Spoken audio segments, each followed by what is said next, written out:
So how do I get in the vortex?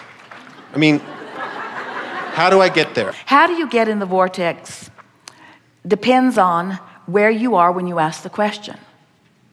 Because if you are really in a negative place, in other words, if you're feeling powerlessness, the direction of the vortex is revenge and anger, and the doorway to the vortex is an emotion of hope. Mm-hmm. But sometimes you're not even in the vicinity of hope. So the path to the vortex is a path that's laced with relief after relief after relief after relief. So when you say, how do I get in the vortex? How would you characterize your mood, attitude, emotional state of being when you ask the question? In other words, where do you think you are on the emotional scale as you ask that question? Kind of high right now. Well, sorry, Mom. Well, then your question was screwy. No, but I mean, like, then your question should have been, how do I stay in the vortex? Oh, right. But that wasn't what you said. Well, that's because I formulated the question a few hours ago when I was driving here in traffic and construction, listening to you spew off these processes that sounded so beautiful and happy while everybody was driving 4 miles an hour, and I thought, I'm never going to get the seat right in front. But then I thought to myself, wait a minute, I always get that parking spot right in front. So I just kind of lined up with the parking spot in the room in front. So that's how you get in the vortex.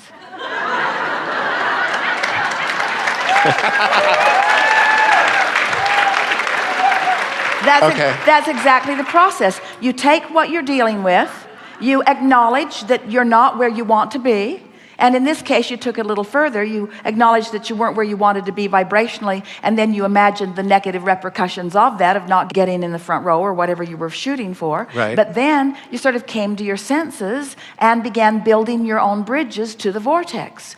In other words, you built your own bridge to feeling better. You said, even though traffic's not moving and even though there's construction, I always get a good parking place. I can pull parking places off whenever I want. And all this is a parking place for my physical body. I can get a parking place for my physical body. And then you sort of had fun with the humorous analogy that you'd carved out for yourself. And then you were in the vortex.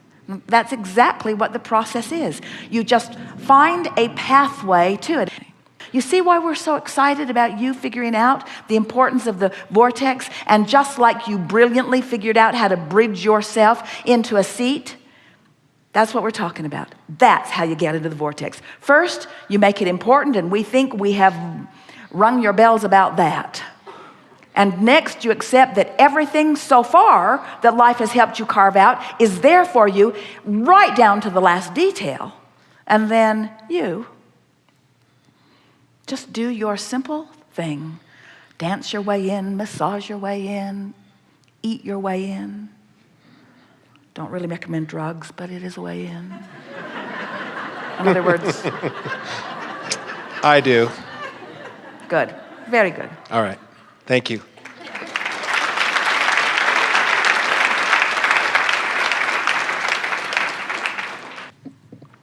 What a drug or a drink does is it distracts you from the vibration that's keeping you out. So it is more possible to feel the relief. But you know how earlier we were talking about how sometimes you just stumble your way into the vortex? If you have deliberately thought your way in and then practiced being there once you get in, that's really good vortex work.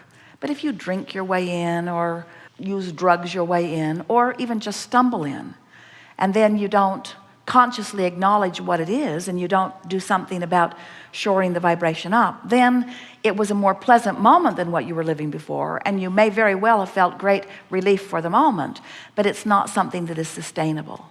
And the art of allowing is about learning how to sustain yourself longer in the vortex. Yes?